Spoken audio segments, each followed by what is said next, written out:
जितने टाइम से अंबानी परिवार में शादी चल रही है ना, बहनचोद उतने टाइम में मिडिल क्लास वाले खुशखबरी सुना देते हैं।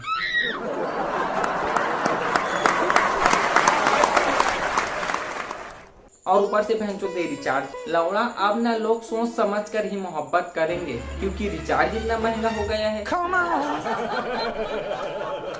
अब कुछ लोग सोचेंगे कि हम सिम को टकरा लेंगे। भाई अंबानी का अपील है, जो लोग बहनचोद जियो को टकरा के दूसरी जगह जा रहे हैं, उनकी कॉल हिस्ट्री बहनचोद उनकी बीबी को भेज दी जाएगी।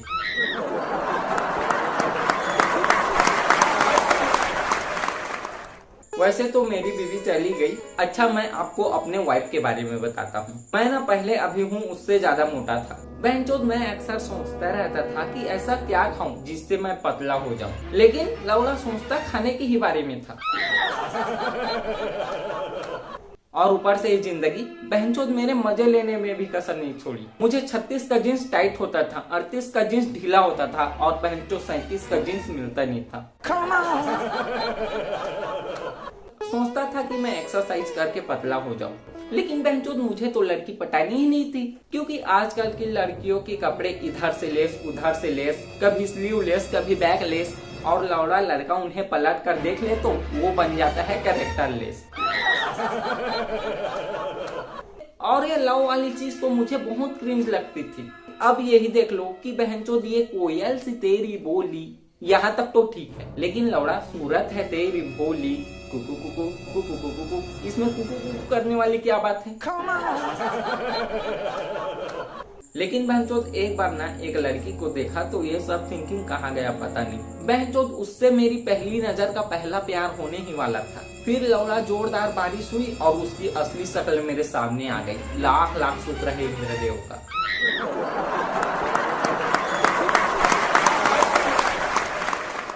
सोचता था बहनचोद ये जीएफ ना पाने वाले दुख को अपने दोस्तों को बताऊं, लेकिन लौड़ा आजकल लोगों को दुख बताने से दुख आधा नहीं दोगुना हो जाता है।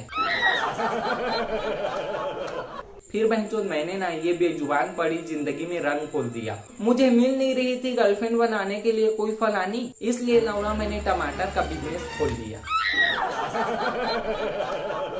और वो भी इसलिए क्योंकि मुझे अपनों ने लूटा, गैरों में कहाँ दम था। 2 किलो टमाटर घर आके तौला तो लौड़ा उसमें 3 टमाटर कम था। यार पहले ना मैं बहुत गरीब था, मेरे पास ज्यादा पैसे नहीं होते थे। एक बार तो मैं अंडरवेयर लेने गया तो दुकानदार से पूछा ये अंडरवेयर कितने की है, वो बोला 120। तो मैंने कहा गारंटी है। बहनचोद इधर 15 से 20 दिन में 11 से 12 पुल गिर गए, कई एयरपोर्ट की छतें गिर गई और लौड़ा मुझे कच्चे में गारंटी चाहिए थी। और टमाटर का बिजनेस खोलने से पहले मेरा एग्जाम हुआ था। बहनचोद मुझसे पहला सवाल छूट गया, तीसरा आता नहीं था, चौथा करना भूल गया और दूसरा लौड़ा वही गलत हो गया।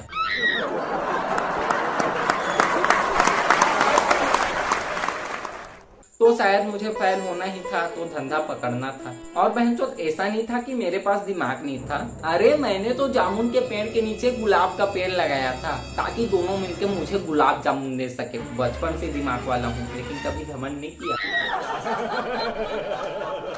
वो तो एग्जाम में मैं इसलिए चूक गया क्योंकि मैं बस संडे को पढ़ता था। लेकिन आपको पता है ये लौड़ा संडे बाद 2 घंटे का रहता है, फिर मंडे आ जाता है।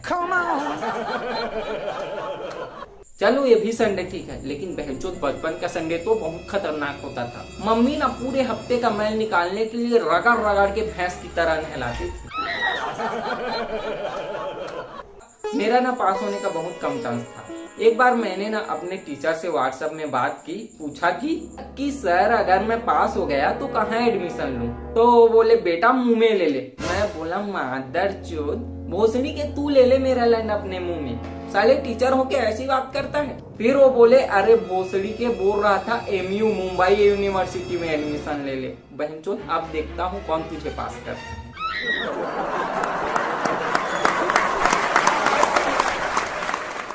इसलिए मैं काम धंधा में लग गया था। फिर ना हमारे घर में शादी के कई कार्ड आने लगे और ये बहनचोद शादी वालों को शादी कार्ड में खाने का मेन्यू भी छपवाना चाहिए ना। लौड़ा एक ही डेट पे 3-4 निमंत्रण मिलने से डिसाइड नहीं होता कि कहाँ जाए कहाँ नहीं।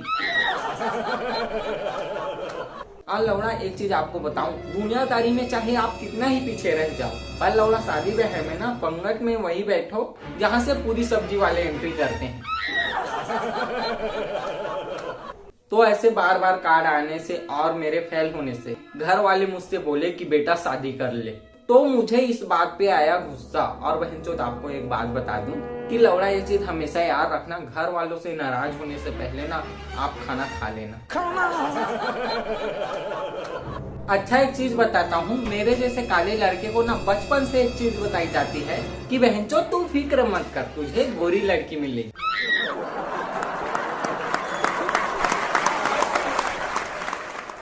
तो मैं मान गया शादी के लिए, लेकिन जब लड़की ढूंढने निकला तो समझ लो बहनचोद मिर्जापुर सीजन 3। लौड़ा पूरा मिर्जापुर सीजन 3 में गाड़ियां इधर से उधर घूम रही थी। गाड़ी उठाए चल दिए जौनपुर, गाड़ी उठाए चल दिए भदोही, कभी इलाहाबाद, कभी लखनऊ, कभी बलिया तो कभी मेरठ और सिवान तक गाड़ी से जा रहे थे। बहनचोद सुबह लखनऊ तो शाम को सिवान। एक बार तो बहनचोद गाड़ी उठाए डायरेक्ट चल दिए काठमांडू नेपाल। लौड़ा वो लोग पूर्वांचल का बाहु बनने के बजाय ट्रेवल फूड ब्लॉगर काहे नहीं बन जाते झोपड़ी के।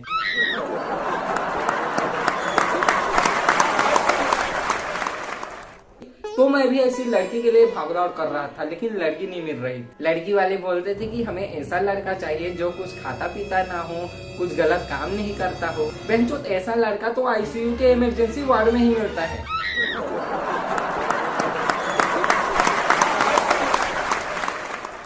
फाइनली एक लड़की मुझे मिली, तो हम दोनों ना रूम में बात कर रहे थे। मैंने उस लड़की को अपने मन की बात बोले कि कुछ दिन ना हम लोग साथ में रहकर देख लेते हैं, अगर हम दोनों के मिजाज मिले तो शादी कर लेंगे, और अगर कोई गलती हुई तो अलग हो जाएंगे। तो वो बहनचोद बोली तो गलती किसके पास रहेगी।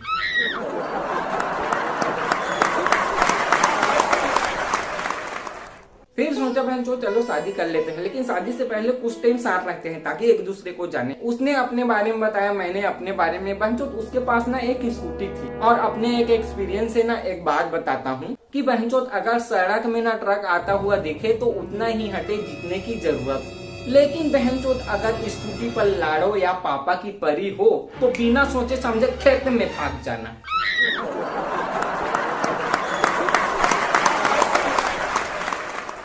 फिर हमारी शादी हुई। बहनचोद मैंने सोचा था कि हम दोनों फिल्मों में इस्तेमाल होने वाले तकिए जिससे लड़ते लड़ते हीरो हीरोइन उसके पर खच्चे उड़ा देते हैं, तो वैसी हंसी खुशी से हम लेंगे। लेकिन बहनचोद वैसी तकिया मिलता ही नहीं। बहनचोद हमारे घर का तकिया ऐसा है, एक बार ना मुझे मम्मी ने फेंक कर मारा था, 2 मिनट तक कोमा में चला गया था।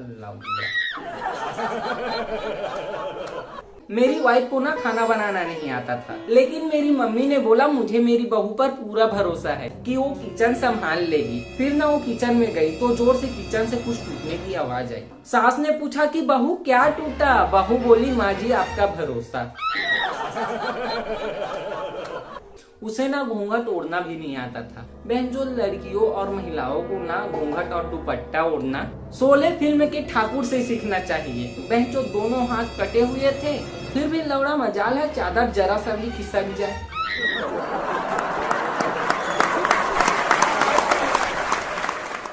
मेरी वाइफ को ना अपने घर की याद आ रही थी, वो ना अपने मम्मी पापा से मिलना चाहती थी, तो मैं उसे कुछ दिन वहाँ ले जाने के लिए सोचा। तो ना गर्मी शुरू हो गई थी, तो जैसे ही मैं बाइक के सीट पर बैठा, बहनचोद मुझे आत्मज्ञान हो गया कि तेल लगाना क्यों जरूरी है। और यार रोड से जाए ना तो बहुत ज्यादा दिक्कत होती है। जापान में ना ऐसे ब्रेकर होते हैं जो बहनचोद बिजली पैदा करते हैं, और लौड़ा यहाँ ऐसे गड्ढे हैं जो गुर्दे की पथरी निकालने में सहायक है।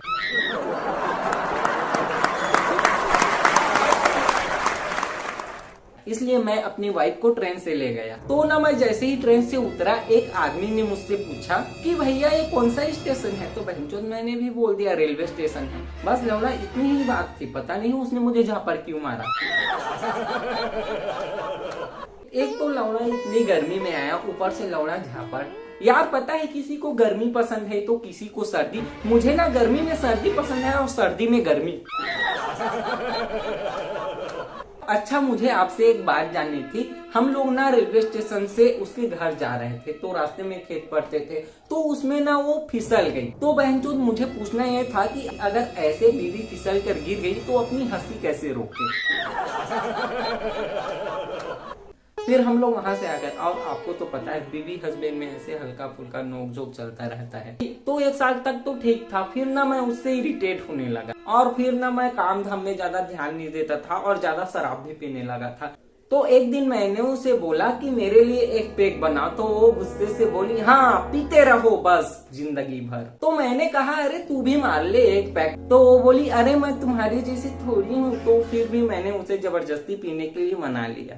फिर ना उसने पैक से एक सिप ली और बोली थू थू थू थू, इतना गंदा टेस्ट है इसका। तो मैंने कहा अरे बहन चो तुझे क्या लगा, बड़े मजे से पीता हूँ वैसे मैं।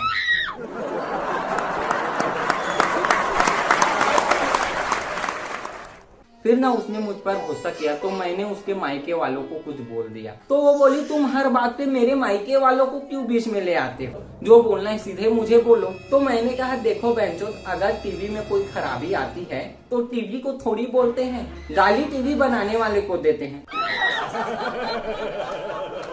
तो इस बात पे उसने मुझे पीट दिया। और एक बार हम दोनों शादी में गए थे, तो आशीर्वाद समारोह में स्टेज पर दुल्हन दूल्हे का जोड़ा बैठा था। तो उन्हें देखकर मैंने कहा कि देखो तुम भी इस दुल्हन की तरह अपनी शादी में कितनी चुपचाप बैठी। फिर मेरी वाइफ ने ना मुझे भरी सभा में मारा। लेकिन हम ना रात को जब सोते थे तो हमारे बीच में ना बहुत छोटी छोटी खूबसूरत बात होती थी। मैं उसे बोलता था उधर खिसक नहीं तो मैं गिर जाऊंगा। एक बार ना हम दोनों कोई मूवी देख रहे थे, तो वो रात को इमोशनल होके मुझसे बोली कि मैं ना तुम्हारे बिना मर जाऊंगी। तो मैंने बोला कल मरे सो आज मर, आज मरे सो अब, फूल हो जाएगी नरक की जगह, फिर मरेगी कब। तो फिर मुझे पीट दिया। कभी कभी ना मैं अपनी वाइफ से बहस में जीत जाता था, लेकिन आप जान लो कि बीवी से बहस में विजेता पति हमेशा बाहर में सोता है कुत्तों के साथ। एक दिन ना मेरी वाइफ अपने हाथ में बेलन लेके मुझसे पूछी कि आप 3 खाओगे या 4। मैं डर गया और कुछ देर सोचने के बाद बोला कि लौड़ा साथ में रोटी भी बोल दिया करो, कंफ्यूजन हो जाती है।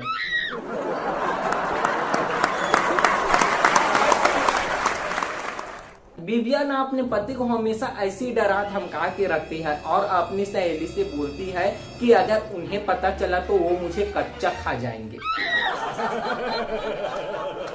हम दोनों में ना ऐसी बात बहुत ज्यादा बिगड़ने लगी, तो हम दोनों ने डिवोर्स ले लिया। फिर ना वो एक बार उस वकील के पास जाकर बोलती है कि मुझे अपने पूर्व पति से फिर से शादी करनी है। तो वकील बोला लेकिन अभी 1 हफ्ते पहले ही तो मैंने आप लोगों का डिवोर्स कराया है, तो वापस शादी क्यों। तो वो बोली मेरे पति डिवोर्स के बाद बहुत खुश दिखाई दे रहे हैं और मुझे उनकी खुशी बर्दाश्त नहीं हो रही है।